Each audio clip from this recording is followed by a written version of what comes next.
Welcome back. It's the Watching Network Africa on Channels Television. A controversial and wealthy businessman has been shot dead in the Kenyan capital, Nairobi. We understand the late Jacob Juma was driving home from a bar to his home in an upmarket suburb on Thursday night when unknown gunmen attacked his car. Police have confirmed that the gunmen escaped on motorbikes after firing 10 shots at the vehicle. For now, the motive remains unclear, but some Kenyans are speculating that it might have been a political assassination, especially since nothing was taken from the vehicle. However, the Nairobi police chief is of the view that it was pure murder. According to Kenya's Daily Nation paper, Jacob Juma was involved in a litany of civil and criminal lawsuits. Tourism became a key part of Ivory Coast's economic transformation after years of political crisis. But a recent Islamic militant attack on a popular beach has set business back for many hotels. But officials say the revival of the industry is still on track, working to attract more investors and to re-establish the country as a destination choice in Africa.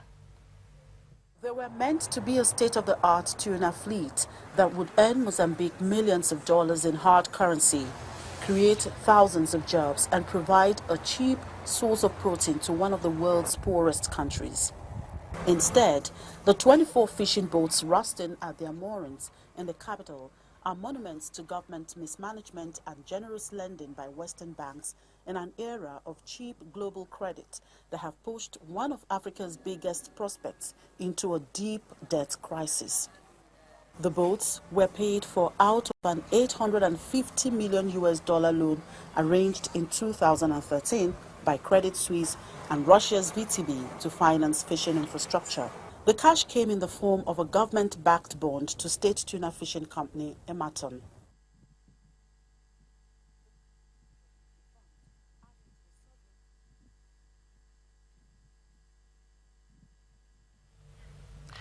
We do apologize for the mix-up. Mozambique's economic outlook is going through a sour period following the discovery of more than $1 billion in previously undisclosed government debts. And based on the above, the World Bank is delaying approval of further development loans to Mozambique, pending a debt sustainability analysis to be conducted with the International Monetary Fund.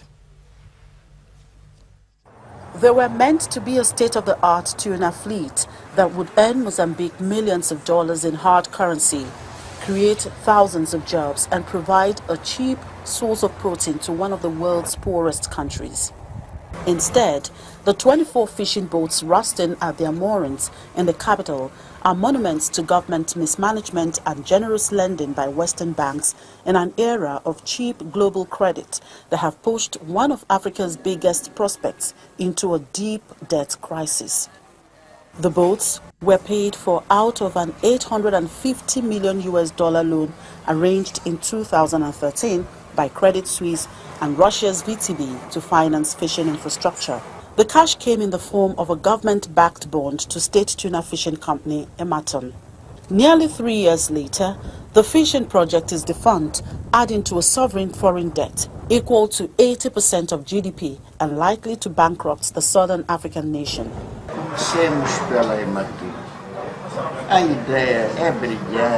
Let's start with Ematon. It's a great idea. Call it what you want. It was brilliant. But let's look into the economic foundations. If it was for the tuna, that would imply that the boat would have started fishing as soon as they left France. But they don't fish. The boats are in Maputo and they don't fish. Deepening the mire, a further $1.35 billion then emerged, drawing a furious response from multilateral lenders and donors who suspended aid on concerns their cash will be used to bail out private creditors. Without the support of the International Monetary Fund and foreign funding, Mozambique will struggle to pay for basic services and inflation could soar. Foreign and public investment will also fall with a knock-on impact on economic growth. A comprehensive aid package is the most likely escape route, but the IMF and donors will likely demand stringent conditions.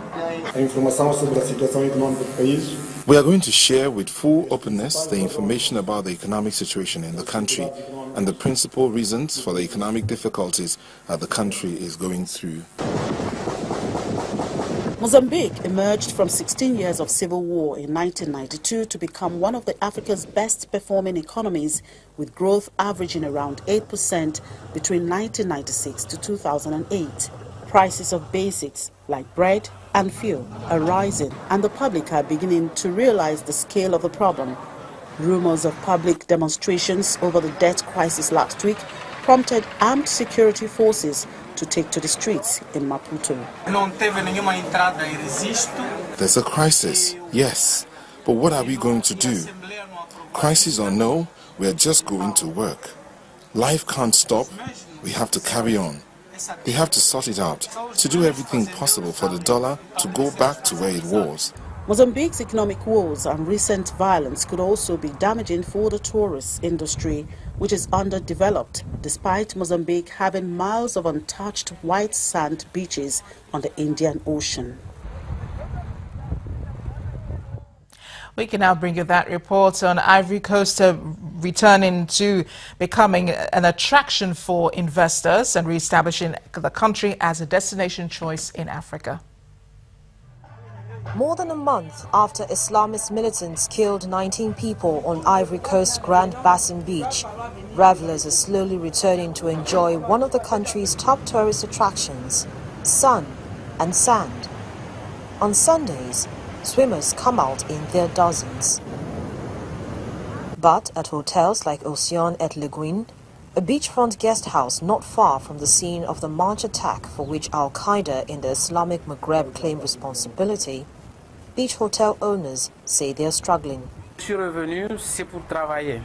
I have returned so that I can work. As for the jihadist problem, I cannot allow these people to take over. It's true I've lost 95% of my customers, but I think I will make it. I will not give up. I will keep trying to work, and I will stay to show Ivorians and everyone else that jihadists cannot destroy our businesses. Officials say Ivory Coast has invested 151 billion Swiss francs in hotels over the last 3 years as part of efforts to improve the service industry and boost tourism. There are also plans to repopulate the national wildlife parks, which were all but destroyed during the 2002-2011 political crisis. The government is targeting 1 million tourists in 2016, almost double the number from last year, as the West African country tries to turn around an economy held back by several years of unrest. After all the crisis that this country has been through, we needed to highlight the amount of touristic potential Ivory Coast has. Ivory Coast has beautiful land with many things to discover, including its culture and the 60 different ethnic groups in the country. It was important for us to be able to tell others that even though we have fought among ourselves, we have also reconciled and are on the path towards peace. Ivory Coast is the world's biggest producer of cocoa, with output of around 1.8 million tons per year. But dry weather has already reduced forecasts for the 2015-2016 season to around 1.6 million. For this Frenchman who lived in Ivory Coast for some time, despite security concerns following the Grand Bassam attack in March, he wants his family to see the transformation taking place in the country he once called home.